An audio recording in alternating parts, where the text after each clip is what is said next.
আসসালামু আলাইকুম। স্বপ্নপূরণ আইটি সেন্টারের পক্ষ থেকে আমি সাইফুল জানাচ্ছি সবাইকে অনেক অনেক শুভেচ্ছা। আমরা ইনস্টল ফটোশপ সফটওয়্যার এই সম্পর্কিত সরাসরি এই ক্লাসে আমরা দেখিনি, কিন্তু এই ফটোশপটা কিভাবে ইনস্টল করতে হয় সেটা আমার কাছে আছে। কারো লাগলে শুধুমাত্র আমি দেব। এছাড়াও আমরা ইউটিউব থেকে খুঁজলে প্রচুর পেয়ে যাব যে কিভাবে ফটোশপ বা যে কোনো সফটওয়্যার ইনস্টল করা যাবে সেই বিষয়ের ভিডিও আমরা পেয়ে যাব। আচ্ছা, আর সফটওয়্যার লাগলে আমি দিয়ে দেবো, সমস্যা নেই। এছাড়া আমরা ফটোশপে শিখেছিলাম ড্যাশবোর্ড সম্পর্কে, যে ফটোশপ ওপেন করার পরে মেনু কোনগুলো, টুলস কোনগুলো, অপশন সেগুলো কি, উইন্ডো সেটা কি, তার মধ্যে কি পাওয়া যায়, ঠিক আছে। এছাড়াও আমরা নতুন একটা ডকুমেন্ট যখন তৈরি করতে যাই তখন কোন কোন বিষয়ে আমরা খেয়াল রাখি বা কীভাবে কাজগুলো করি সেই বিষয়গুলো শিখেছিলাম ক্রিয়েট নিউ ডকুমেন্ট পর্বে। এছাড়াও আমরা আমাদের কম্পিউটারে সেভ থাকা কোনো একটা ছবি বা কোনো একটা ডকুমেন্ট কীভাবে ওপেন করতে হয়, ওপেন করে ফটোশপের মধ্যে এনে সেটাকে কাজ করতে হয় সেটার উপরে, এবং সেই ছবিটাকে প্রয়োজনে জুম বড় করা মানে বড় করে দেখা, এবং জুম আউট করা মানে ছোট করে ফেলানো, এগুলো আমরা শিখেছি। এছাড়াও আমরা কালার, আমাদের দুই রকমের কালার এখানে সিস্টেম আছে। একটা আছে ব্যাকগ্রাউন্ড কালার আর একটা আছে ফরগ্রাউন্ড কালার। ব্যাকগ্রাউন্ড কালার হচ্ছে কিভাবে অ্যাপ্লাই করতে হয় সেটা আমরা শিখেছি। আমরা ফরগ্রাউন্ড কালার কিভাবে অ্যাপ্লাই করতে হয় সেটা আমরা শিখেছি। আগে কালার সিলেকশন করতে হয়, তারপর কালার অ্যাপ্লাই করতে হয়। আচ্ছা, তো এছাড়াও আমরা আর যে বিষয়গুলো দেখেছিলাম সেটা হচ্ছে প্র্যাকটিস উইথ ড্র। হ্যাঁ, প্র্যাকটিস অ্যান্ড ড্র আমরা যা শিখেছিলাম তা হচ্ছে প্র্যাকটিস অ্যান্ড ড্র। সেগুলো কি দিয়ে করেছি কাজগুলো বা প্র্যাকটিসগুলো বা ড্রগুলো কীভাবে করেছিলাম, উইথ সিলেকশন টুলস, ঠিক আছে। এবং তাদের কিছু অপশন সম্পর্কে আমরা জেনেছিলাম, যেমন তাদের বিভিন্ন সিলেকশনের মুড আছে। ফেদার নামে একটা গুরুত্বপূর্ণ বিষয় আছে, গত ক্লাসে দেখেছি। তো তাছাড়াও রেক্টাঙ্গুলার মার্কিউ টুল, মানে যেটা এরকম চার কোনা টাইপের মার্ক করার জন্য ব্যবহার করা হয় বা আছে আর কি আমাদের। এছাড়াও আমরা ইলেকট্রিক্যাল মার্কিউ টুল, এরকম গোল টাইপের জায়গা সিলেক্ট করে নেওয়া যে টুলটা, সেটা শিখেছি। আমরা লেসো টুল শিখেছি এরকম করে, হ্যাঁ, যার নিচে এরকম একটু জড়ানো মতো সিস্টেম আছে, যেটা দিয়ে এক জায়গা থেকে সিলেকশন শুরু করে ঘুরে এসে তারপরে আছে সেইখানে সিলেকশনটা কি করতে হয়, জয়েন করে দিতে হয়। এগুলো আমরা শিখেছি। আর এরকম আর কি। তো এরকম সিলেকশন করা আমরা শিখেছি, ওটা হচ্ছে লেসো টুল দিয়ে। এছাড়াও পলিগোনাল যে লেসো টুল আছে সেটা দিয়ে আমরা যেদিকে গিয়েছে এরকম সোজা, এবার তো বাঁকা হয়ে গেল বোঝানোর জন্য, এরকম সোজা যেদিকে যাইতাম সোজা আসতো, এরকম সোজা, ঠিক আছে। তো এরকম একটা টুল আমরা দেখেছিলাম। আচ্ছা, তো এছাড়াও আমরা একটা বাংলাদেশের ফ্ল্যাগ তৈরি করেছিলাম, মানে ড্র করেছিলাম। একটা মাছ তৈরি করা সিলেকশন টুল দিয়ে আমরা একটা ছাতার মতো কিছু তৈরি করার চেষ্টা করেছিলাম। আমরা একটা জাহাজ তৈরি করেছিলাম। এছাড়া আমরা একটা সাগরের মধ্যে মাছ দিয়ে জাহাজ দিয়ে একটা ডিজাইন করেছিলাম। আর গত ক্লাসে আমরা একটা মস্কিউ বা একটা মসজিদ তৈরি করার চেষ্টা করেছি। এই সব কিছু কিন্তু এই বিভিন্ন সিলেকশন টুল দিয়ে আমরা তৈরি করেছিলাম। যারা ক্লাসগুলো মিস করে গেছেন, ভিডিও অলরেডি অনেকগুলো আছে। আর লাস্টের ভিডিওটা যেটাতে এই যে মাছ বা ছাতা বা মসজিদ আঁকানোর সিস্টেমটা ছিল, তো এই ভিডিওটা আজকে রাতে কমপ্লিট হয়ে যাবে, আমি কালকে পাবলিশ করে দেবো, সেটা দেখে নেবেন। এছাড়াও আমরা একটা জিনিস শিখিনি, হ্যাঁ, সেটা হচ্ছে সেভ বা সেভ অ্যাসের বিষয়টা, যে কোনো কিছু সেভ কিভাবে করতে হয় আমরা আসলে ভালোভাবে এটা এখনো দেখিনি। কিন্তু আমরা কোনো একটা ডকুমেন্ট ক্লোজ করতে পারি এবং হচ্ছে কোনো একটা সফটওয়্যার সরাসরি কি করতে পারি, ক্লোজ করতে পারি। আচ্ছা, তো এইগুলো প্রথম দিকে দুটা তিনটা ক্লাসের মধ্যে আমরা দেখেছি, যদিও এটা আমি আমার সিলেবাসে একটা ক্লাসের টপিক এতক্ষণ বললাম, কিন্তু প্রথম দিকে এতগুলো অপশন যদি আমি একবারে দেখাতাম, যেহেতু আপনারা নতুন পুরাতন আছেন, তো যারা নতুন আছেন তাদের অনেক কঠিন মনে হতো। এজন্য আমি প্রথম দিকে সিলেবাস ভিত্তিকভাবে ক্লাস নেইনি, আমি জাস্ট বোঝানোর চেষ্টা করেছি আর সবার কাছে বিষয়টা ইজি করার চেষ্টা করেছি, যেটা একটা সহজ সাবজেক্ট। এছাড়া আমরা যা করেছিলাম সেটা হচ্ছে ওই নতুন লেয়ার আমরা কীভাবে নেব, লেয়ার কেন নিতে হবে, লেয়ারের অপাসিটি কম বেশি করা, তাও শিখেছি। আজকে আরেকটু দেখাই দেওয়ার চেষ্টা করব, ফিল অপশনে কাজ করা, এবং এখানে আরও বেশ কিছু বিষয় আছে, আমরা এগুলো এক এক করে দেখে নেব। প্রথম ক্লাসের যে টপিকগুলো উপরে দেখালাম সেগুলো সম্পর্কিত আমরা আসলে অনেক কিছু জানি, এজন্য এটা নিয়ে সরাসরি প্রজেক্টের মাধ্যমে হয়তো কিছু উঠে আসবে এই জিনিসগুলা। কিন্তু আমাদের এই ক্লাস টুতে যে সাবজেক্টগুলো ছিল, যেমন আমি দু একটা পড়ে দেই বিষয়গুলা, ক্রিয়েট নিউ লেয়ার, লেয়ারের অপাসিটি বা ফিল কালার কম বেশি করার অপশন, ব্লাইন্ড মুড দিয়ে লেয়ারকে আরেকটা লেয়ারের উপরে ভাসায় দেওয়া, হ্যাঁ, বা মিশিয়ে দেওয়া। এছাড়া কোনো একটা লেয়ার লক করে রাখা, লক লেয়ারকে আনলক করা, লেয়ারগুলো উপরে নিচে করে অ্যারেঞ্জ করে নেওয়া, সেগুলোকে গ্রুপ করা, প্রয়োজনে আনগ্রুপ করে নেওয়া, একটা লেয়ারকে কনভার্ট করে স্মার্ট অবজেক্ট বানানো। কেন স্মার্ট অবজেক্ট বানাবো সেগুলো দেখব। কোনো লেয়ারকে দুইটা বানানো বা তিনটা বানানো, এক কথায় ডুপ্লিকেট লেয়ার তৈরি করা, প্রয়োজন না হলে কোনো একটা লেয়ারকে ডিলিট করে দেওয়া। এছাড়াও আনডু করা মানে কন্ট্রোল জেড, কোনো কিছু কপি করে অন্য জায়গায় গিয়ে পেস্ট করা, কোনো একটা কিছুকে ধরে মানে সিলেক্ট করে সেটাকে কাট করে অন্যটা জায়গায় পেস্ট করা, এগুলো কম বেশি আমরা দেখেছি। আজকের ক্লাসে আমরা ফুল কমপ্লিট করার চেষ্টা করব। এছাড়া আমাদের মুভ টুল আমরা দেখেছি, যে কোনো একটা অবজেক্টকে কিভাবে মুভ টুল দিয়ে সেটা এক জায়গা থেকে অন্য জায়গায় সরাইতে হয়, ঠিক আছে। আচ্ছা, তো লাস্টের দিকে আমরা যেগুলো দেখেছিলাম তা হচ্ছে অবজেক্ট বা সাবজেক্ট সিলেকশনের টুল আমরা দেখেছিলাম, বা যেটা দিয়ে আমরা ক্লিপিং পাথ বা ব্যাকগ্রাউন্ড রিমুভ করার ধরনের কাজগুলো করতে পারি। সেগুলো হচ্ছে কুইক সিলেকশন টুল, আর একটা হচ্ছে ম্যাজিক অন টুল। আজকের ক্লাসে আমরা দেখবো এই কুরাপ টুলটা সম্পর্কে দেখবো। হ্যাঁ, আচ্ছা, তো এছাড়াও ক্লাস 3-তে থাকবে বা ছিল বা আছে ফ্রেম টুল এবং টাইপ টুলের আমরা বেসিক বিষয়টা বুঝেছি, যে কোন জায়গায় গেলে টাইপ টুলটা চালু করা যাবে এবং টাইপ টুলের মধ্যে কীভাবে লিখতে হয়, কালার কিভাবে পাল্টাতে হয়, লেখা ছোট বড় কীভাবে করতে হয়, এবং এখানে যে বিষয়গুলো আমি উল্লেখ করে রাখেছি প্রত্যেকটা জিনিস আমি ধরে ধরে শিখিয়ে দেবো ইনশাল্লাহ। আর আজকে ক্লাসে আরও একটা বিষয় থাকবে, সেটা হচ্ছে টাইপ পেন টুল নিয়ে, ঠিক আছে। পেন টুল নিয়ে কীভাবে একটা সিলেকশন তৈরি করতে হয় বা নতুন সিলেকশন বানাইতে হয়, অবজেক্টের উপরে সিলেকশন কীভাবে তৈরি করতে হয়, তো সেই বিষয়গুলো আমরা দেখব। দেখে আজকের ক্লাসে মূলত উপরের থেকে যে 3টা ক্লাস আছে 1, 2, 3, সেগুলোর আসলে ক্লাসগুলো আমরা একটা প্র্যাকটিস করব করে এই যে টপিকগুলো আমি এই পর্যন্ত পড়লাম বা বললাম বা দেখালাম, এটার মধ্যে আমাদের কোনো সমস্যা যেন না থাকে, সেটা নিয়ে আমাদের আজকের ক্লাস, ঠিক আছে। প্রথমে টাইপ টুল দিয়ে শুরু করি। তো আমরা শুরু করতেছি। তো ফটোশপ সফটওয়্যারটা আমরা অন করে ফেলেছি।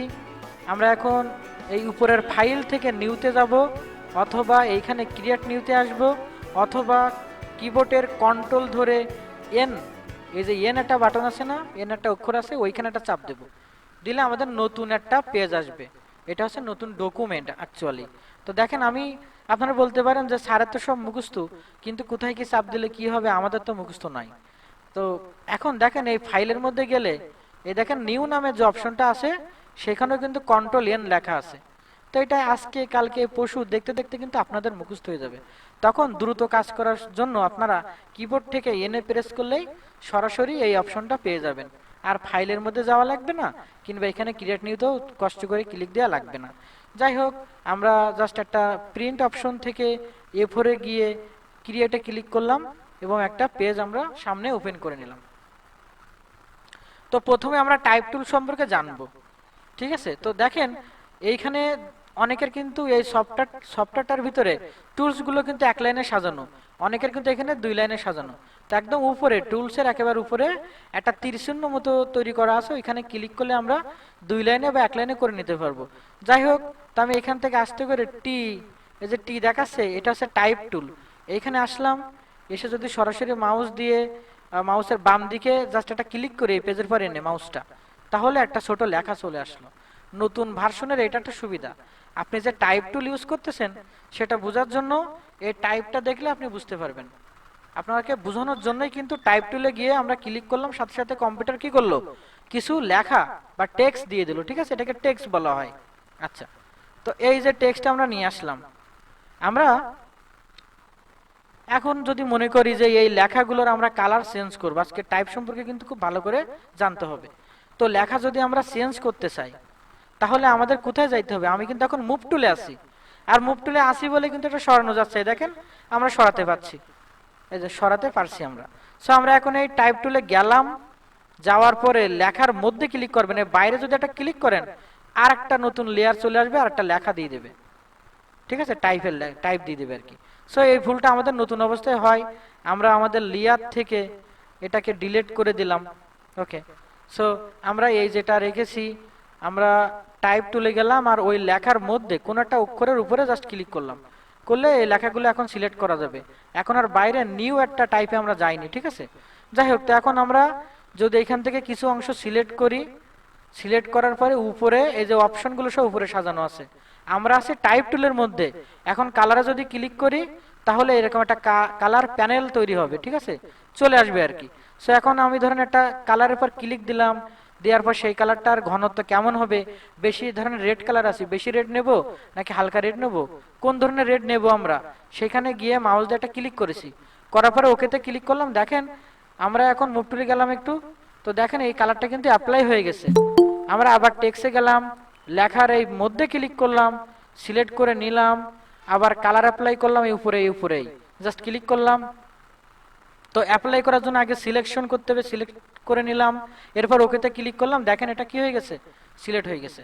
তাহলে আমরা কালার কিভাবে চেঞ্জ করতে হয়, টেক্সটের কালার আর কি টাইপের টুলের ভিতরে, সেটা আমরা জানলাম। তো দেখেন আমরা হচ্ছে এটাকে ছোট বড় করা শিখবো এখন, সাইজ ছোট বড় করা। তো আমরা এখন আবার টেক্সটে গেলাম, আমরা লেখাকে এরকম সিলেক্ট করে নিলাম, একটুখান নেন কিংবা পুরোটাই নেন, সেটা আপনার বিষয়। নেওয়ার পর দেখবেন ঠিক উপরে এইখানটাই, ভিডিওতে জুম করে দেওয়া হবে যাতে আরো ভালো বুঝতে পারেন। আমরা আসি টাইপ টুলে, আর টাইপ টুলে অপশনে দেখেন এইখানে একটা দুইটা টি দেখাচ্ছে, ছোট টি বড় টি, আর এর মধ্যে একটা কিছু সংখ্যা লেখা আছে। তো এটা হচ্ছে সাইজ, টেক্সটের সাইজ। সো আমরা লেখা আগে সিলেক্ট করব, লেখা না সিলেক্ট করে সাইজ বড় ছোট করলে কাজ করে না। লেখা সিলেক্ট, এখানে গেলাম, এখান থেকে আমাদের একটা পছন্দ মতো বা যেরকম সাইজ দিতে চাই তারপরে একটা ক্লিক দিলাম, দেখেন সেরকম সাইজ হয়ে গেছে। আমরা আবার লেখা যদি ধরতাম আর এই লেখার সাইজের ঘরে এসে আমরা যদি ধরেন লিখে দিতাম, ধরেন আমরা লিখে দিলাম 55, লিখাটা ইন্টার যেই দেবো ওটা কিন্তু সাইজটা বড় হয়ে গেছে। হ্যাঁ, আমরা আবার এই সিলেক্ট করেছি, আগে সিলেক্ট তারপরে এই ঘরের মধ্যে আমরা লেখাটা সিলেক্ট করে নেব এরকম, অথবা আমরা ভিতরে গিয়েও সিলেক্ট করে নিতে পারতাম। তো এখান থেকে 72 নিচ্ছি। তাহলে দেখেন এখন আমরা যেটা সাইজ বড় করেছি টেক্সটের সাইজ, সেটা কিন্তু বড় হয়েছে। তাহলে টেক্সটের সাইজ কিভাবে বড় করতে হয় সেটা আমরা জানলাম। তো এখন দেখেন এইখানে আমরা হচ্ছে কালার করা শিখেছি, সাইজ বড় করা শিখেছি। আমরা মুভ টুলে গেলে এবং সেই লেয়ারের পরে যদি ক্লিক থাকি তাহলে এটা সরাতে পারবে, এটা আমরা শিখেছি। তো এখন এই অবস্থায় যদি আরো আমরা আরেকভাবে বড় করতে চাই তাহলে আমরা কন্ট্রোল টি প্রেস করতে পারি। কন্ট্রোল টি দেওয়ার সাথে সাথে সাথে চারপাশে কন্ট্রোলের এই মানে পয়েন্টগুলো দেখা যাচ্ছে, এগুলো ধরে এরকম ছোট বড় করা যায়। ঠিক আছে, এরকম যদি আমি নিচের দিকে টানি তাহলে এরকম বড় হবে। যদিও চারদিক থেকে ছোট বড় হচ্ছে, এটা অনেক সময় আমাদের অসুবিধা হতে পারে। এই ক্ষেত্রে আমরা শিপ ধরে রেখে চেপে ধরে রাখেছি, এখন যদি টানি তাহলে শুধু সেই দিক থেকে লম্বা মানে এক কথা বড় ছোট করা যাবে, চারিদিক থেকে আর হবে না। ঠিক আছে, টেক্সটের আরো কিছু বিষয় শিখবো। আমরা লেখাটা সিলেক্ট করলাম, সিলেক্ট করার পরে এই দেখেন আমরা টাইপ টুলে আসি, টাইপ টুলের এইখান থেকে শুরু, এই প্রথম ঘরটা না, আমরা দ্বিতীয় ঘরটা দেখতেছি আপাতত। তো এখন এখানে যদি আমরা যাই আমরা দেখতে পাবো এর মধ্যে বেশ কিছু কথা লেখা আছে। হ্যাঁ, যেমন আমি দু একটা পড়ি, লাইট আছে, ইতালিক আছে, রেগুলার আছে, বোল্ড আছে, বোল্ড আবার ইতালিক এরকম আছে, আর পাশে তার কিছু প্রিভিউ দিয়ে দিয়েছে যে আমরা যেটাতে ক্লিক করব সেটা করলে আমাদের লেখাটা কেমন হবে, তো এখান থেকে আগের থেকে বোঝা যাচ্ছে। ধরেন আমি এটাকে রেগুলার একটা ক্লিক দিলাম, তাহলে দেখতে পাচ্ছি আমরা যে এখানে কিন্তু আমাদের লেখার সাইজটা কি হয়েছে, লেখার সাইজটা আমাদের কিন্তু মানে লেখার যে ফন্টটা ছিল সেটা গায়ে চিকন মনে হচ্ছে আমাদের। ধরেন আমরা আবার এই লেখাটা ধরলাম এরকম, ধরে আমরা ওই সেম জায়গা আবার যাচ্ছি, রেগুলার থেকে যদি আমরা বোল্ডে ক্লিক করি তাহলে এটা একটু গায়ে মোটা হয়। তা আমরা যখন ডিজাইন তৈরি করব তখন আমাদের অনেক লেখা একটু গায়ে মোটা করে দিতে হবে, তাই আমাদের লেখা প্রথম লিখে নেওয়ার পরে সেটাকে সিলেক্ট করতে হবে মানে টাইপ টুলে থাকা অবস্থায়, আর এরপরে আমাদের এইখানে যাইতে হবে। প্রথমটা হলো ফন্টের ঘর, যেখান থেকে বাংলা বা ইংরেজি কিংবা বাংলা ইংরেজি যাই হোক সেটার বিভিন্ন স্টাইল এখান থেকে সিলেক্ট করে নিতে হয়। ঠিক আছে, তো এটা আমরা একটু পরে আরেকটু ভালো করে দেখার চেষ্টা করতেছি। আমরা জাস্ট এখন এইখানে ছিলাম ওর বৈশিষ্ট্যতে, যে বৈশিষ্ট্যটা কি ইতালিক মানে বাঁকা হবে, দেখেন লেখা এখন বাঁকা, নাকি বৈশিষ্ট্যটা আমরা হচ্ছে মোটা করব নাকি হচ্ছে রেগুলার মানে নর্মাল অপশনে রাখবো, সেটা আমরা এখান থেকে ঠিক করতে পারি। আশা করতেছি এটাই যথেষ্ট। আচ্ছা, তো এখন আমরা ফন্ট দেখে আসি। ফন্ট হচ্ছে লেখার ভাষা বা স্টাইল। দেখেন এই লেখাটা কিন্তু আসলে ইংরেজি, কিন্তু আমরা ইংরেজি রাখবো, দেখতে একটু ভিন্ন করতে চাচ্ছি, চোখে যেন দেখতে ভালো লাগে বা একটু অন্য স্টাইলের হয়, সেক্ষেত্রে আমরা প্রথম লিখবো যে ফন্ট থাকুক থাকুক, সমস্যা নেই। আমরা প্রথমে ফন্ট এখান থেকে ঠিক করে নিয়ে এখান থেকে কোন একটা ফন্ট মানে নিয়ে তারপর লেখা শুরু করতে পারবো, অথবা আমরা লিখে নেব, সেটা সুবিধা। এরকম লেখার পরে সেটাকে সিলেক্ট করব, করার পরে আমরা এখানে যাব। এখানে বিভিন্ন ধরনের স্টাইল আছে, ফন্ট আছে, নামগুলো পাশে লেখা আছে, এরিয়াল, তারপর হচ্ছে এখানে এই, কি এটা আট্রা এমজি, এরকম সুতুনি এমজি বা বিভিন্ন ধরনের ফন্ট এখানে আছে। এই যে বিজয় নামের একটা ফন্ট আছে। হ্যাঁ, তো দেখেন আমি এইটাতে থাকলাম, এইটাতে। তো এখন লেখা আমার হয়তো চোখে ভালো লাগছে না, কিন্তু লেখা যে স্টাইলটা চেঞ্জ হয়েছে তা আমরা বুঝতে পারলাম। আমরা যদি আবার এই লেখাটাকে সিলেক্ট করে ধরি এবং আমরা যদি এইখানে যাই আর এখান থেকে আবার ক্লিক করে আমি মাউসের চাকা ঘোরাচ্ছি, তাই উপরে নিচে যাইতে পারতেছি। তো এরকম করে করে ধরেন আমি এই ফন্টটা ব্যবহার করতে যাচ্ছি। এখন দেখেন এখানে দেখেন এলটা কত সুন্দর লাগছে, আইটা কত সুন্দর, এসটাও ভিন্ন হয়ে গেছে, পিও ভিন্ন হয়ে গেছে। তা আমরা স্বাভাবিক ভাষায় এটাকে ফন্ট বলে থাকি, এই ফন্টের ঘরে প্রথমটা। কিন্তু যদি মুভ টুলে থাকতেন তাহলে জীবনে অপশনটা পাইতেন না, ক্লিকই হতো না ওর পরে। সো লিখতে হবে আগে, তারপর আবার কাজ করতে গেলে সেই লেখার টুল মানে টাইপ টুলে যাইতে হবে। শুধু গেলেই হবে না, গিয়ে চেঞ্জ করলে কিছু হবে না, কি করতে হবে, কতটুকু জায়গায় স্টাইলটা দিতে চাই বা ইফেক্ট দিতে চাই ততটুকু জায়গা আগে সিলেক্ট করতে হবে, তাই যতটুকু আমরা চাই না কেন। এরপরে ফন্টে যাইতে হবে এবং এখান থেকে আমাদের মনের মতো পছন্দ মতো কোনো একটা ফন্ট আমাদের সিলেক্ট করে নিতে হবে, ঠিক আছে। তো ধরেন আমি এখন এই চিকন টাইপের ফন্টটা নিলাম। এখন এই লেখাটা আমি আরো মোটা করতে পারবো কিনা তার জন্য আবার সিলেক্ট করলাম। আমরা কিন্তু সাইজ থেকে বড় করতেছি না, যে সাইজ থাকবে ওটাই থাকবে, কিন্তু গায়ে মোটা করা যাবে কিনা, বাঁকা করা যাবে কিনা, এই ধরনের কাজগুলো আমরা এই পাশের থেকে করতে পারি, মানে ফন্টের ঘরের ডান দিকে। তো দেখেন এর মধ্যে গেলে আমি আর কিছু পাচ্ছি না। তো এটা আপনাদের হবে, আপনাদের মনে হবে স্যার যখন দেখাইছিল তখন আমার তার অনেক কিছু হয়েছিল, কিন্তু আমরা যখন কাজ করি তখন কেন হয় না। দেখেন এখানে যে ফন্টগুলো আছে সেই ফন্টগুলো সব একই বৈশিষ্ট্যের ফন্ট না, কিছু আবার পেইড ভার্সনে ফন্ট সেট করা আছে, কারণ ফন্ট কিনতে টাকা লাগে। আর কিছু আছে সরাসরি কম্পিউটারের উইন্ডোজের সাথে যা থাকে সেগুলো। সো এখান থেকে ধরেন আমি এখান থেকে অন্য একটা ফন্টকে সিলেক্ট দিলাম। তো এখন যদি আমি এটাকে সিলেক্ট রাখা অবস্থায় এই পাশের অপশনে ক্লিক করি তাহলে এটাতে আমি দুইটা অপশন দেখতে পাচ্ছি। আমি দেখতে পাচ্ছি একটা বোল্ড, একটা হচ্ছে রেগুলার। বোল্ড মানে গায়ে মোটা, সো রেগুলার তো আছে বুঝতে পারতেছি। বোল্ডটা যদি ক্লিক করি তাহলে দেখেন যা অক্ষর ছিল সেই অক্ষরগুলো কিন্তু একই আছে, এটা পাল্টানি, কিন্তু গায়ে মোটা হয়ে গেছে, ঠিক আছে, বৃদ্ধি পেয়েছে ওর ভিতরের জায়গাগুলা। তো এই বৈশিষ্ট্যগুলো আমাদের খুব দরকার। আচ্ছা, টেক্সের আমাদের আর কি কি দরকার আছে একটু দেখে নিই। ধরেন আমরা নেটের থেকে বা আগে লেখা ছিল এমন কোথাও থেকে কিছু লেখা কপি করে আনবো। এই সার্চের ঘরে মাউস রেখে আমরা লিখলাম LOREM, লরেম, IPSEM, সাম, লরেম বা লরেম ইপসাম। এইখানে আমরা যদি সার্চ করি এই কথাটা লিখে তাহলে একটা ওয়েবসাইট পাবো, এই প্রথমটাই www.lipsam.com। জাস্ট এর মধ্যে একটা ক্লিক দিলাম, ক্লিক দিলে আমরা দেখতে পাবো এর মধ্যে কোনো ছবি নেই, তেমন কোনো বিষয় নেই, কিন্তু বেশ কিছু লেখা আছে। এই লেখাগুলো তারা দিছে যে আমরা যখন প্র্যাকটিস করি তখন তো আমাদের কিবোর্ডে লিখে লিখে প্র্যাকটিস করতে হবে, তাই না। আবার হচ্ছে আমরা বাইরেদের জন্য যে ডিজাইনগুলো করি অনেক সময় আমরা জাস্ট তাদেরকে বুঝাই এখানে নাম হবে, এখানে বিস্তারিত কথা থাকবে, এখানে মোবাইল নাম্বার থাকবে। তো সেইখানে আমরা যে কথাগুলো লিখি সেগুলো কিন্তু সে চেঞ্জ করে পরে পাল্টায় নেবে, তাই না। তো জাস্ট লেখার পর ক্লিক করে সেজন্য পাল্টাতে পারে, সেরকম একটা স্যাম্পল বানিয়ে রাখার জন্য আমরা নিজেরা কষ্ট করে টাইপ না করে এখান থেকে কিছু কথা বা লেখা আমরা কপি করে নিয়ে আমাদের ডিজাইনে আমরা কি করতে পারি, ব্যবহার করতে পারি। তো দেখেন আমরা যদি এখন কিন্তু টাইপ টুলে আসি, কপি করা আছে কিন্তু অলরেডি, যে কোনো এক জায়গায় জাস্ট একটা ক্লিক করলাম, ক্লিক করলে পরে কি হয়, ক্লিক করলে কিছু লেখা আসে, দেখেন কিছু লেখা আসে। তা আমি যদি এখন এই লেখা সিলেক্ট রেখে জাস্ট ডবল ক্লিক করে সিলেক্ট করে রাখলাম আর মাউসটা ঠিক ওই লেখার উপরে থাকা অবস্থায় রাইট বাটন থেকে এই দেখেন পেস্ট নিতে পারবো। আবার এটা সিলেক্ট থাকা অবস্থায় এডিট নামের অপশন থেকেও আমরা কি করতে পারবো, পেস্ট নামের অপশন ব্যবহার করতে পারবো।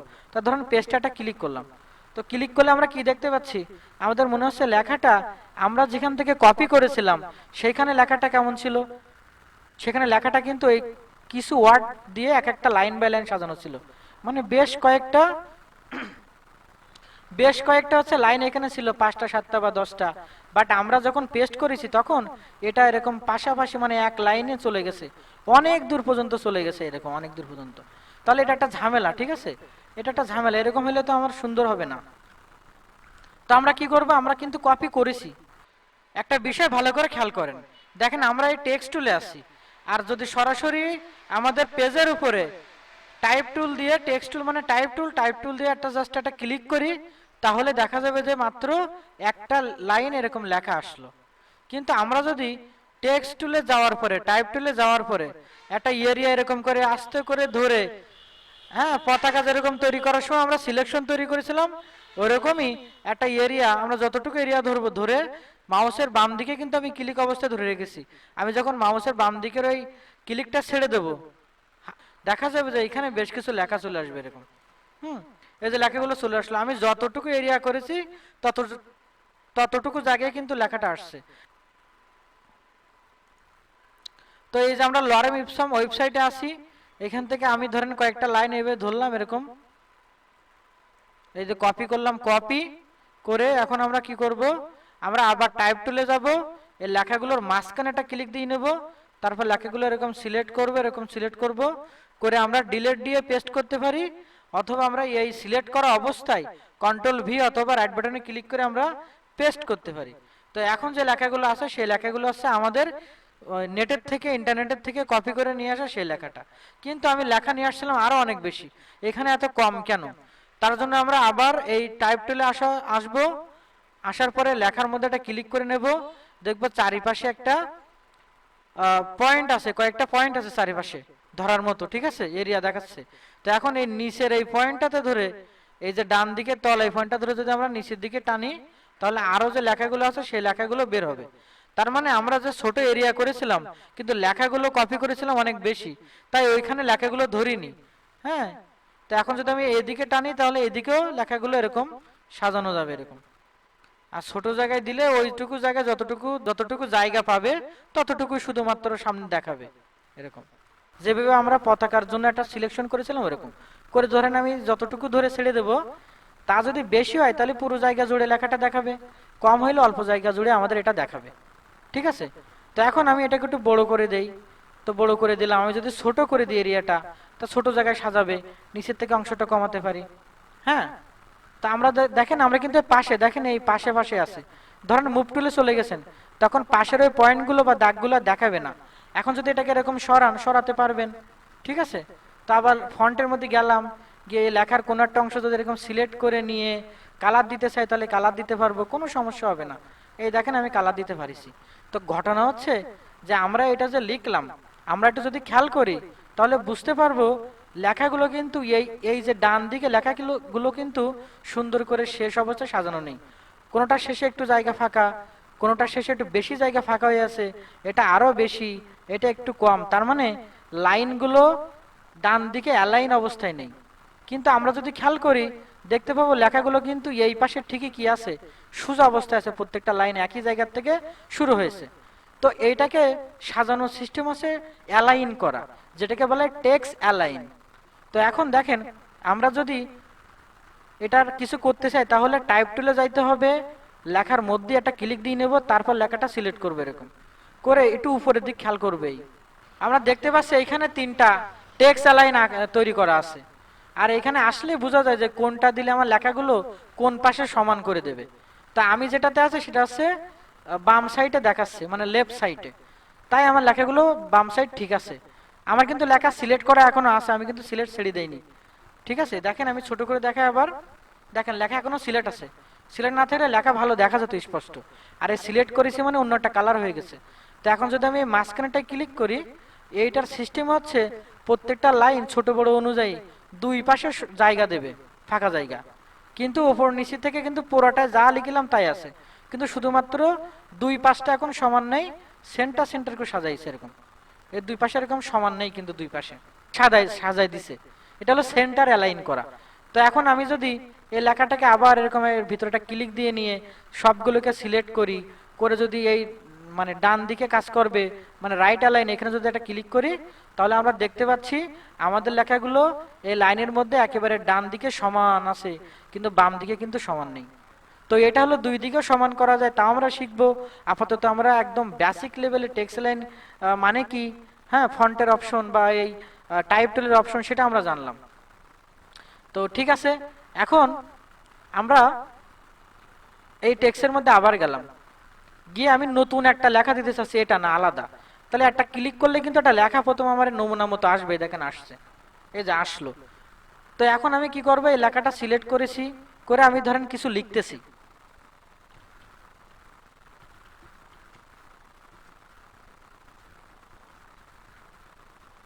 তো আমি সাইফুল আইটি পয়েন্ট এরকম একটা লেখা লিখেছি, ঠিক আছে। এটা কন্ট্রোল টি দিলাম, দিয়ে এরকম টেনে বড় ছোট করতে পারি। আবার আমরা টাইপ টুলে গিয়ে লেখার মধ্যে ক্লিক রেখে লেখাটাকে সিলেক্টও করলাম, করে ফন্ট সাইজ থেকে ছোট বড় করতে পারতাম। তো যাই হোক, কথা হচ্ছে এই লেখাটা আমি চাচ্ছি একটু স্টাইল দেবো, যেটাকে র্যাপ টেক্সট করা বলে। যেরকম সোজা লাইন থাকবে না, এটা থাকবে অনেকটা বাঁকা, এরকম ডিজাইনে থাকে, এরকম বাঁকা থাকবে লেখাটা। তো সেটা আমরা কিভাবে করতে পারি, তো লেখার পরে টাইপ টুলে থাকা অবস্থায় লেখাগুলো বারবার বলে দিচ্ছি বিষয়গুলো। এই যে সিলেক্ট থাকবেন, থাকার পরে যে টেক্সট অ্যালাইন যেটা ছিল, তারপরে তো কালার অপশন আছে, চাইলে ওখান থেকে কালার নিতে পারেন। এরপরে আছে একটা টি, কিন্তু বাঁকা টাইপের দেখতে লাগছে, এইখানে আমরা একটা ক্লিক করলাম। ক্লিক করলে দেখেন এখানে একটা পপ আপ বা একটা উইন্ডো বা একটা মেনু আসলো, সেটাতে লেখা আছে র্যাপ টেক্সট, আর নিচে লেখা আছে স্টাইল, নান লেখা আছে, স্টাইলটা এখন নান করা আছে। এর মধ্যে যদি ক্লিক করি তাহলে বিভিন্নভাবে যেটাকে ঘোরানো যাবে, স্টাইল আকারে সাজানো যাবে, তা এর মধ্যে আছে, ঠিক আছে। তো আমরা একটু দেখি কিভাবে কাজ করে। তো ধরেন এই নান অপশন থেকে আমি এ আর সি এটাতে একটা ক্লিক দিলাম। ক্লিক দেওয়ার পরে দেখেন এটা এরকম গোল হয়েছে। আমাদের এখানে তিনটা অপশন আছে। তো প্রথমটা আছে বিন্ড, তো এটা যদি আমি বেশি এরকম দেই তাহলে বেশি গোল হবে। আমি ডান দিকে টানলে কি হবে, একটু একটু টেনে টেনে ছেড়ে ছেড়ে দেখবো বেশি গোল হয়েছে। আবার যদি আমি এটাকে এরকম এইদিকে কমাতে থাকি, সেন্টার পজিশনে নিয়ে যেতে থাকি, তাহলে ওটা গোল থেকে আবার সোজা লাইনের দিকে যাবে। যদি আমি ঠিক একদম উল্টার দিকে বেশি করে দিই, মানে বাম দিকে বেশি সরাই নিয়ে যাই, তাহলে এটা এরকম নিচের দিক থেকে গোল দেখাবে, ঠিক আছে, নিচের দিক থেকে গোল দেখাবে। তো আমি এটাকে এরকম রাখলাম, এরকম রেখে ওকে যদি করি তাহলে ফাইনালি কিন্তু এটা এরকম তৈরি হয়েছে, দেখেছেন এই এরকম তৈরি হয়ে গেছে।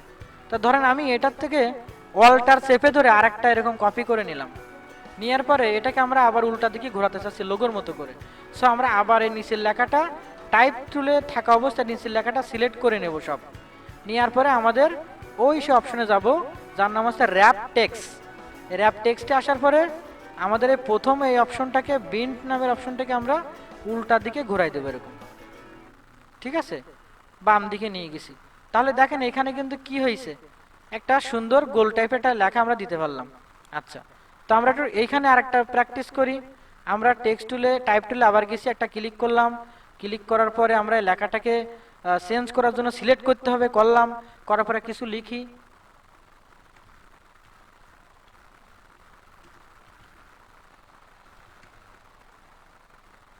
আচ্ছা, আমি একটা কথা লিখেছি স্বপ্নপূরণ আইটি, এলাকাটা সিলেক্ট করেছি।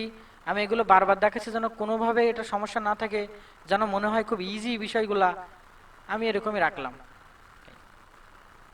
আচ্ছা, আমি এখন যদি মনে করি ফন্ট চেঞ্জ করব, সেটাও আমি পারি। কিভাবে, টাইপ টুলে যাইতে হয়, লেখাটা সিলেক্ট করতে হয়, আর উপরে অপশনে প্রথম ঘরে যাইতে হয়, এবং এখান থেকে এই লেখার টাইপের স্টাইলটাকে চেঞ্জ করা যায়, এমনকি বাংলার থেকে ইংরেজি বা ইংরেজি বাংলা লেখার সময় এখান থেকে আমরা ফন্ট নিতে পারবো, ঠিক আছে। তো আমরা চেঞ্জ করি, এরকমই থাকুক, একই আছে না।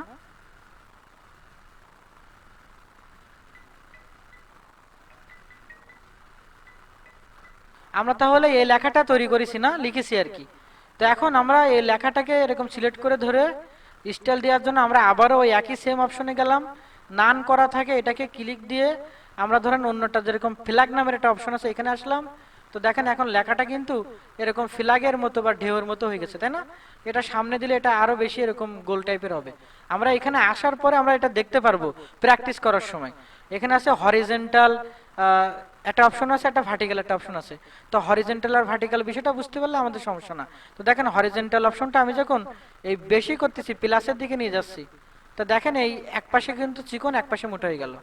হরিজন্টাল মানে ডান আর বাম দিক বোঝায়, ঠিক আছে? তো এটা যদি এই মাঝখানের ঘরে মানে হরিজন্টালের ঘরে আমরা যদি জিরো দেই জিরো, তাহলে এটা স্বাভাবিক যেমন ছিল তেমন হয়ে যায়, মানে ঠিক সেন্টারে চলে যায়। আবার জিরো দিলে আবার এর নিচেরটা, নিচের যে অপশনটা আছে তা যদি আমরা সামনের দিকে দেই, তাহলে দেখেন এটা কিন্তু ওপরের নিচের দিক থেকে চ্যাপটা বা ফাঁপা এরকম একটা কিছু তৈরি হয়েছে। হ্যাঁ, আমরা যদি এটাকে ওকে করি দেখেন দিন কেমন হয়েছে এরকম। এই যে ইফেক্টটা কোনো কিছুর উপরে পাতায় দেওয়ার মতো একটা সিস্টেম, তাই না? কোনো কিছুর উপরে আছে এরকম মনে হচ্ছে। তো আমরা আবার এই লেখাটাকে সিলেক্ট করে নিচ্ছি। আমরা এই যে র্যাপ টেক্সে গেলাম এবং এই ফ্ল্যাগ তো আছে আমাদের সামনে। আমরা ভার্টিক্যাল এখান থেকে আমরা উল্টা দিকে নিয়ে গেলে আমাদের এই জিনিসটা উল্টা দিকে দেখাবে, মানে ইফেক্টটা। আবার এখানে যদি জিরো দেই তাহলে সেন্টার পজিশনে চলে আসবে, আর ওকে দিলে যা করেছি সেরকম থাকবে। তাহলে আমরা এই দুইটা যদি শিখি, মানে দুইটা জিনিস যদি আমরা বুঝতে পারি, তাহলে কিন্তু ওর মধ্যে গিয়ে আমরা অন্যগুলোকেও কি করতে পারবো, আমরা কাজে লাগাতে পারবো ইফেক্টগুলা। এটা হলো টেক্সের ক্ষেত্রে ব্যবহার করা যায়, ঠিক আছে? তো দেখেন আমরা কিন্তু লেখা বা ফন্টের বা টেক্সটের সম্পর্কে জানতেছিলাম। হ্যাঁ, এটা টাইপ টুল এবং তার যে গুরুত্বপূর্ণ কিছু অপশন আছে সেগুলো সম্পর্কে আমরা প্র্যাকটিস করতেছিলাম। তো সেই ক্ষেত্রে আমরা ইংরেজি বা বাংলা বা বিভিন্ন স্টাইলের ফন্ট আমরা ওই প্রথম ঘরের মধ্যে সিলেক্ট করে নিতে পারলাম। এছাড়াও আমাদের আছে ফন্টের যে মুড আছে সেগুলোকে চেঞ্জ করলাম। কিরকম? ওই যে গায়ে মোটা মানে বোল্ড করলাম, ওই না বাঁকা করলাম মানে ইতালিক, এরকম। তো এছাড়া আমাদের টেক্সটের বা লেখার আমরা সাইজ ছোট বড় করা শিখলাম। আমরা টেক্সটের জন্য কালার সিলেকশন করা বা কালার অ্যাপ্লাই করার কাজটা শিখলাম। এছাড়া আমরা এই মাত্র টেক্সটের যে স্টাইল আছে, ওই যে টেক্সট র্যাপের মধ্যে গিয়ে দেখালাম এরকম গোল মতো করা বা এরকম ফিলাক বা ঢেউয়ের মতো স্টাইল করা, ওইগুলো আর কি। আচ্ছা, এখন আমাদের আরো গুরুত্বপূর্ণ একটা জিনিস জানতে হবে, তা হচ্ছে ক্যারেক্টার প্যানেল সম্পর্কে আমাদের জানতে হবে। ক্যারেক্টার তার মানে লেখার একটা মূল বিষয়, এখানে চরিত্র, লেখার চরিত্রটা আমরা ঠিক করব, ঠিক আছে? ও হচ্ছে মাঝখানে মাঝখানে লাইনের গুলোর মাঝখানে কতটুকু গ্যাপ রাখবে বা কোন পাশে কতটুকু জায়গা থাকবে, এরকম বেশ কিছু অপশন, মানে যেগুলো আমরা শিখেছি তার সহ আরো বেশ কিছু অপশন সেই অপশনের মধ্যে আছে, সেই উইন্ডোর মধ্যে আছে। সেটার নাম হচ্ছে ক্যারেক্টার। তো সেটার মধ্যে গিয়ে আমরা লাইন হাইট ঠিক করা, ওয়ার্ড বা লেটারের ভিতরে স্পেসিং গুলো ঠিক করা। আমরা সব লেখাগুলো হয়তো লিখবো ছোট হাতের, কিন্তু লেখার সাথে সাথে সবসময় নিজে নিজে বড় হাতের হয়ে যাবে, এরকম আমরা অনেক কিছু করতে পারবো। আচ্ছা, মানে টেক্সটের জন্য যে ক্যারেক্টার অপশনটা আছে ওইটা নিয়ে আসার জন্য আমরা কি করব, আমরা উইন্ডো থেকে খুঁজবো ক্যারেক্টার নামের এই উইন্ডোটা। এই যে ক্যারেক্টার, ক্যারেক্টার স্টাইল না ক্যারেক্টার, জাস্ট ক্লিক করলাম। তো আমি এটা এদিকে সরে আনতেছি জাস্ট ভালোভাবে বোঝানোর জন্য, আমি মাঝখানে রাখলাম। তো দেখেন এখানে লেখা আছে ক্যারেক্টার আর এই পাশে লেখা আছে প্যারাগ্রাফ। ওই না বলেছিলাম চাইলে দুই পাশে লেখাও সমান করে দেওয়া যায়। আর স্বাভাবিক কিন্তু আমরা সামনের থেকে যা দেখেছি সেখানে শুধু তিনটাই ছিল, এই তিনটা। যেটা হয় সব লেখাগুলো বাম দিক সমান দেবে, অথবা একটাতে ডান দিক সমান দেবে, আর একটা হচ্ছে কি করবে মাঝখান বরাবর সমান করবে। হ্যাঁ, মাঝখানে দুই পাশে এ থাকবে আর কি, কম থাকলে একটু কম কম থাকবে লাইনগুলো, দুই পাশে জায়গা থেকে যাবে। তো যাই হোক ওই তিনটা ছিল, বাট এই ক্যারেক্টারের মধ্যে প্যারাগ্রাফ নামের যে অপশনটা আমরা দেখলাম, এর মধ্যে আসলে এখানে আরো চারটা অপশন আছে লাইনগুলো সুন্দর করে ঠিক করার জন্য। তো যাই হোক আমরা এই প্রথম ক্যারেক্টার নামের অপশনে ক্লিক দিচ্ছি। হ্যাঁ, আমরা প্যারাগ্রাফে না এখন ক্যারেক্টারে আছি। আমি একটু পরিচয় করে দিই। এইখানে প্রথম যে ঘরটা আমরা দেখতে পাচ্ছি, এই ঘর থেকে কিন্তু আমাদের সে লেখার স্টাইল বা ফন্ট আমরা পাল্টা নিতে পারবো। তো এইখান থেকে না নিয়েও এই অপশনটা কিন্তু ওই সামনে উপরে অপশনে ছিল। এছাড়া এই পাশে দেখেন রেগুলার লেখা আছে। কোনো একটা ফন্ট যখন এখান থেকে নেওয়া হয়, সেই ফন্টটার কি কি স্টাইল আছে, বোল্ড করা যাবে না রেগুলার, নাকি ইতালিক মানে বাঁকা করা যাবে কিনা, এরকম বেশ কিছু বৈশিষ্ট্য এর মধ্যে আমরা পাবো। এছাড়া এটা হলো ফন্টের সাইজ, ওই যে লেখার সাইজ ছোট বড় করা এখান থেকে করা যাবে।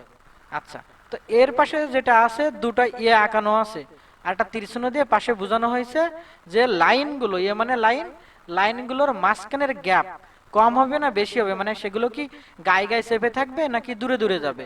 এছাড়া এখানে আবার ভি এ লেখা, আর এর তলায় একটা তীরচিহ্ন দেওয়া, দুই দিকে তীরচিহ্ন আঁকানো। এটা মানে হচ্ছে যে ওয়ার্ডগুলো পাশাপাশি মানে একটার পাশে আরেকটা, ওই অনুযায়ী কি বড্ড গায়ে গায়ে মানে কাছাকাছি থাকবে, নাকি একটু মাঝখানে লেখাগুলোর বা অক্ষরগুলোর মাঝখানে স্পেস থাকবে, তা আমরা এখান থেকে করে নিতে পারি। তো আরো কিছু অপশন আছে আমরা প্রজেক্টে দেখব। তো সব থেকে ভালো বিষয় হচ্ছে দেখেন এখানে কিন্তু আমার হচ্ছে কালারটাও আছে, কিন্তু কালারটা আমরা উপরে পাবো। তো এখন দেখেন এখানে একটা শুধু টি, একটা বাঁকা টি, একটা টি টি মানে ডবল টি, একটা বড় টির পাশে ছোট টি, এরকম বেশ কিছু অপশন আছে। আমি দুইটা তিনটা দেখাই দিলে বাকিটা আপনারা নিজেরাই বুঝে যাবেন। আচ্ছা, তো দেখেন আমরা হচ্ছে এখানে এই যে টেক্সট টাইপ টুল থেকে একটা লিখলাম এই লেখাটা। তো আমরা এই লেখাটা ধরলাম, এরকম সিলেক্ট করে ধরেছি, ধরে কন্ট্রোল সি দিয়ে কপি করব, অথবা আমরা এডিট থেকে এই যে কপিতে গেলাম আর লাইনের সামনে যে একদম মানে শেষে এসে মাউসটা রাখছি, দেখেন রাখিছি কিন্তু ক্লিক করে, এটা যদি ইন্টার দিই তাহলে লাইনটা নিচে যাবে। তো আমি কন্ট্রোল ভি দিলাম, তার আরেকটা লাইন হলো। আমাদের আবার এই লাইনের শেষে মাউস আছে, দেখেন মাউসের আইকনটা বা কার্সারটা লাফাচ্ছে, একটা ইন্টার দেবো তাহলে তলার লাইনে চলে গেছে। এখন যদি কন্ট্রোল ভি মানে পেস্ট করি, দেখেন এটা হলো। তাহলে এখানে তিনটা লাইন আছে, কয়টা আছে? তিনটা। তো এখন আমরা যদি এই লেখাগুলোকে সব ধরে, আমরা কিন্তু একসাথে তিনটা লিখেছি, এরকম না যে প্রথম লাইনটা ধরলে শুধু প্রথমটাই সরবে, তা কিন্তু সরবে না। আমরা একসাথে লিখেছি, আমরা চাইলে তিনবার টাইপ টুল ব্যবহার করে পাশাপাশি তিনটা আলাদা আলাদা করে নিতে পারতাম, কিন্তু দেখেন এই তিন লাইনই কিন্তু এই পাশ থেকে দেখতে পাচ্ছি একটা লেয়ারে আছে। সো এখন একটা লেয়ারে থাকলে অনেকে মনে করে যে সেই লাইনগুলোর মাঝখানের দূরত্ব হয়তো কম বেশি করা যায় না। তো এখন আমি লাইনগুলো সব ধরলাম, লেখাগুলো এরকম ধরার পরে ওই যে ছোট দুটা আঁকানো আছে উপরে নিচে অটো লেখা থেকে ওইখানে ক্লিক করলাম করে, ধরেন আমরা এটা অটোতে দিয়ে আছে, আমরা যদি এটাকে ধরেন এই 10-এ দিলাম, 10 মানে কি এত গায়ে গায়ে চেপে গেছে, একটার মধ্যে একটা চলে গেছে, এটা দেখতে ভালো লাগছে না, তার মানে বেশি করতে হবে, তাই না? বড্ড গায়ে চেপে গেল। তো আমি যদি এখন 10-এর জায়গায় আমি ধরেন 18 দেই, তাহলে একটু সরে গেছে দূরে। আমরা যদি এখানে 30 দেই, তাহলে দেখেন সরে গেছে। কিন্তু এখন লেখাটা কিন্তু একটার গায়ে আরেকটা নেই, তবুও কিন্তু অনেকটা লাইনগুলো একটার গায়ে আরেকটা চেপে চেপে আছে, মানে মাঝখানের স্পেসগুলো কম করে দিয়েছে, এই আর কি বিষয়টা। তো দেখেন আমি যদি এই লেখাগুলো আবার ধরি, ধরে যদি এইখান থেকে 30-এর পরিবর্তে আমরা অন্য একটা অ্যামাউন্ট ইউজ করি, সিলেক্ট করি, তাহলে দেখেন এখন লাইনগুলোর মাঝখানের জায়গাগুলো কিন্তু বেশি বেশি দেখাচ্ছে, লাইনের মাঝখানের জায়গাগুলোই। এই যে একটা লাইন থেকে একটা লাইনের দূরত্ব মাঝখানের এই স্পেসগুলো কি দেখাচ্ছে? অনেক বেশি দেখাচ্ছে। তাহলে আমরা কিন্তু লাইনের স্পেসগুলো, এই যে মাপগুলো বা এই স্পেসগুলো চেঞ্জ করার জন্য আমরা যে অপশনটা ব্যবহার করতেছি বা উইন্ডোটা, তার নাম আছে ক্যারেক্টার। এটা আমাদের সামনে স্বাভাবিক থাকবে না, কিন্তু আমরা উইন্ডো থেকে ক্যারেক্টার নামের অপশনে গিয়ে এই যে এখান থেকে ক্লিক দিয়ে কিন্তু সামনে নিয়ে আসতে পারবো, ঠিক আছে? আচ্ছা, তো দেখেন আমি প্রথম লাইনটা ধরলাম, এই এই লাইনটা ধরে আমি চাচ্ছি কি এই লেখাগুলো প্রত্যেকটা মাঝখানে মাঝখানে বেশি স্পেস নেবে। ধরেন আমি এই মাঝখানে রাখলাম, এই এল এর সামনে মাউস রাখিছি, ক্লিক করেছি, কিন্তু দেখেন ক্লিক চলতেছে। এখন স্পেস দিলাম, একবার একটু ফাঁকা হইলো, আবার দিলাম আর একটু ফাঁকা হইলো। এই যে একটা বিষয়, ঠিক আছে? আমি চাচ্ছি যে এরকম না, আমি একবারে যতগুলো জায়গা ধরবো লাইনের, সব জায়গার মাঝখানে সবগুলোর অক্ষরের মাঝখানে, ঠিক আছে, সমান আকারের একটা স্পেস নেবে।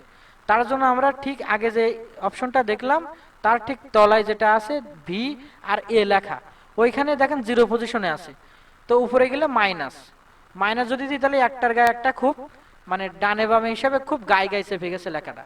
দেখেন তলার লেখাগুলো কিন্তু মাঝখানে একটা স্পেস আমরা দেখতে পাচ্ছি, আমরা দেখতেছি এইটার মাঝখানে জায়গা আছে, এইখানে জায়গা আছে, হ্যাঁ, তারপরে এটার মাঝখানে আর এর মাঝখানে জায়গা আছে, কিন্তু এইখানে জায়গা এত কম যে কি বলবো, একটা ডটও আঁকানো যাচ্ছে না। আচ্ছা, তো এখন আমরা কি করতে পারি, আমরা আবার টাইপ টুলে যাচ্ছি, কারণ এগুলো সব টাইপ, তা টাইপ টুলে না গেলে পারবেন না ঠিক করতে।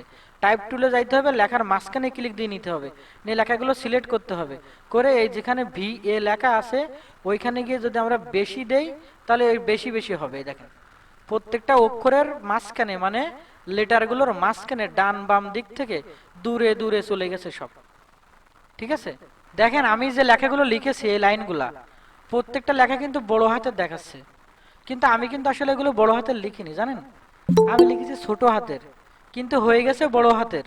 তা আপনারা কিভাবে এটা করবেন যে ছোট হাতে লিখবেন কিন্তু বড় হাতের হয়ে যাবে, বা লেখার দরকার না, অনেক সময় আমরা অনেক কিছু তো এরকম লিখি কিন্তু ছোট হাতের লিখি কিন্তু বড় হাতের হয়ে যায় কেন, সেটা কিভাবে ঠিক করা যায় সেটুকু অন্তত আমার দরকার। তো ঠিক আছে, আমরা নিচের অপশনগুলো দেখতেছি, আমরা একটা জাস্ট এখানে একটা ক্লিক দিলাম, তো এই যে ক্লিক দিলাম নিজে নিজে বড় হাতের আসলো। তো ধরেন আমি আমি আমার কিবোর্ডটা একটু অন করি,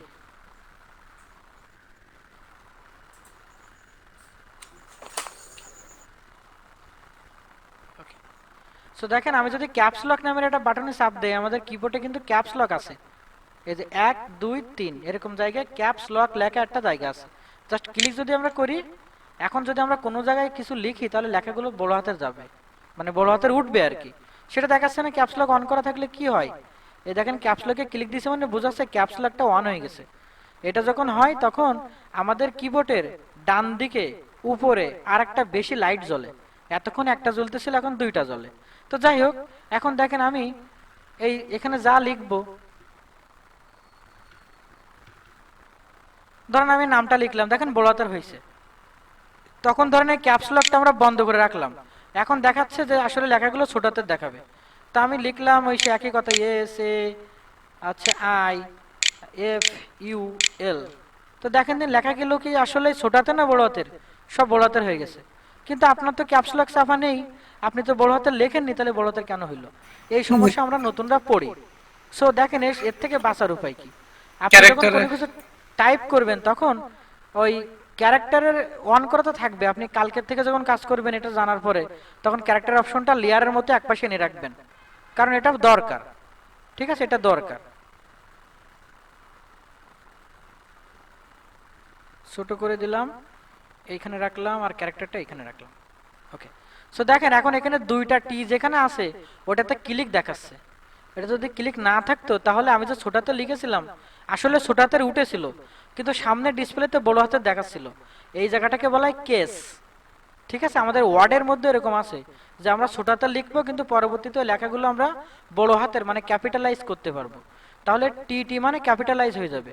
এখন যদি আমি আবার একটা নতুন এরকম একটা জায়গায় ক্লিক দেই, হ্যাঁ, ক্লিক দিয়ে যদি আমরা লিখি, দেখেন এই যে লেখাটা হলো, ধরেন এটা আমি লিখেছি, এলটা শুধু বড় হাতের আর বাকিগুলো ছোট হাতের দেখাচ্ছে।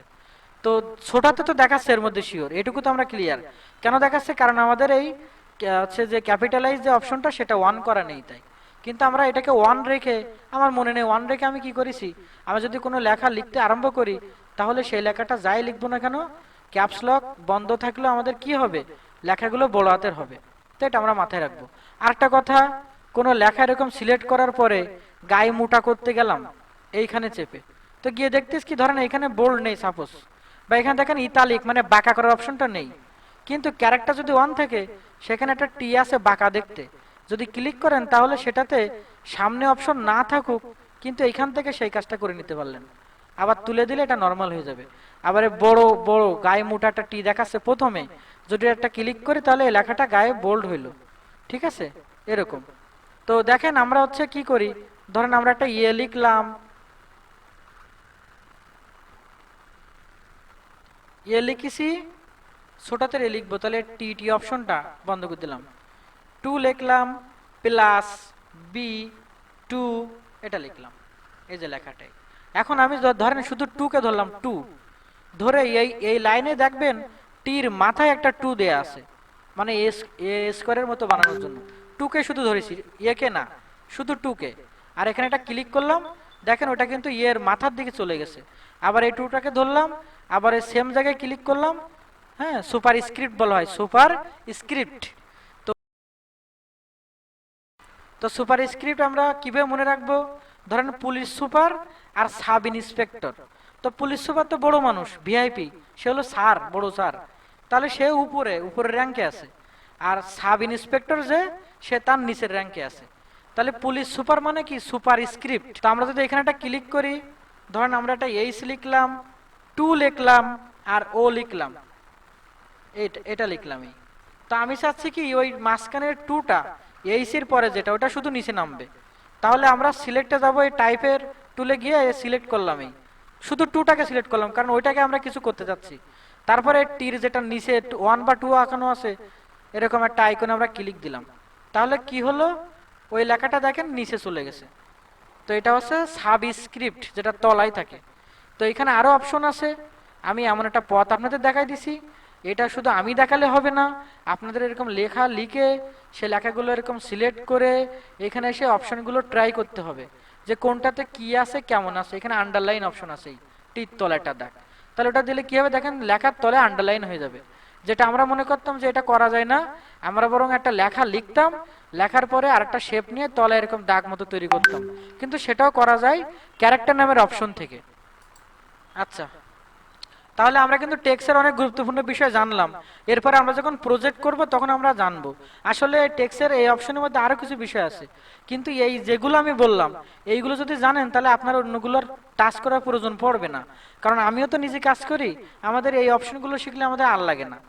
ঠিক আছে, আমি যেগুলো বললাম এগুলো আমাদের সব থেকে বেশি ব্যবহার করা লাগে। তো এই ছিল টাইপ সম্পর্কিত বিষয়গুলো। আমাদের টাইপ টুলের আরো দুইটা বিষয় একটু দেখে আসা উচিত। টাইপ টুলের মধ্যে আমরা সেপে যদি ধরি, বাম দিকে চাপ দিয়ে ধরে রাখলাম, তাহলে এখানে আমাদের আরো তিনটা চারটা অপশন দেখাচ্ছে। দেখেন আমরা এই প্রথম টুলটা সবসময় ব্যবহার করি, হরিজন্টাল টাইপ টুল। হরিজন্টাল মানে ডান থেকে বাম দিক বলেছি না, সুতরাং একটা লাইন কিন্তু সবসময় এই ধরনের ডান থেকে বাম বা বাম থেকে ডানের দিকে চলে। এই দেখেন এই, ঠিক আছে, এইখান থেকে শুরু হয়েছে, এই শুরু হয়ে সেটা লিখতে লিখতে এখানে এসে শেষ হয়েছে। তার মানে এরকম ডান থেকে বাম বা বাম থেকে ডান দিক বরাবর লেখাটা চলে। আচ্ছা, তাহলে আমরা হরিজন্টাল জানলাম, কিন্তু এই টুলসের মধ্যে আমরা যদি যাই, ভার্টিক্যাল টাইপ টুল আছে। ভার্টিক্যালে আমি যদি যখন যাব তখন তীর পাশে একটা তীর চিহ্ন দিয়ে বুঝাই দিয়েছে যে লিখলে নিচের দিকে যাবে। আমরা জাস্ট এটা ক্লিক করলাম, দেখেন লেখাটা কেমন দেখাচ্ছে। উদাহরণস্বরূপ আমাদের লেখাটা কিন্তু তলার দিকে লিখে দিয়েছে, দেখেন এই পাশাপাশি না, তলায় তলায়। আচ্ছা বলেন তো, আমি তো এই নিচে আন্ডারলাইন এখন দেইনি, তাহলে আন্ডারলাইন কেন আসতেছে? আন্ডারলাইন আসতেছে কারণ আমাদের আছে, আমরা আগে যে লেখা লিখেছিলাম সেই সময় কাজ করতে করতে আমরা লেখাগুলো কি করেছি, আমাদের ক্যারেক্টার নামের অপশন থেকে, উইন্ডো থেকে আমাদের এই যে আন্ডারলাইনের যে মেনুটা বা মুডটা সেটাকে অন করে রাখছিলাম, যার কারণে আমরা যা লিখতেছি তলাটাকে দাগ দিচ্ছে, যেমন এইখানে দাগটা দিছে। ঠিক আছে, তাহলে এটাকে আমরা কি করতে পারি, এই লেখার মধ্যে একটা ক্লিক করব, করে ধরেছি, ধরে এটা তুলে দিলাম। এখন দেখেন এই লেখার আগে বাম দিকে একটা লেখা মানে দাগ ছিল আন্ডারলাইনের মতো, সেটা এখন আর নেই। ঠিক আছে, তো ওটা তো আন্ডারলাইন, এটা হচ্ছে ওই লেফট লাইন হয়ে গেছিল, লেফট সাইডে।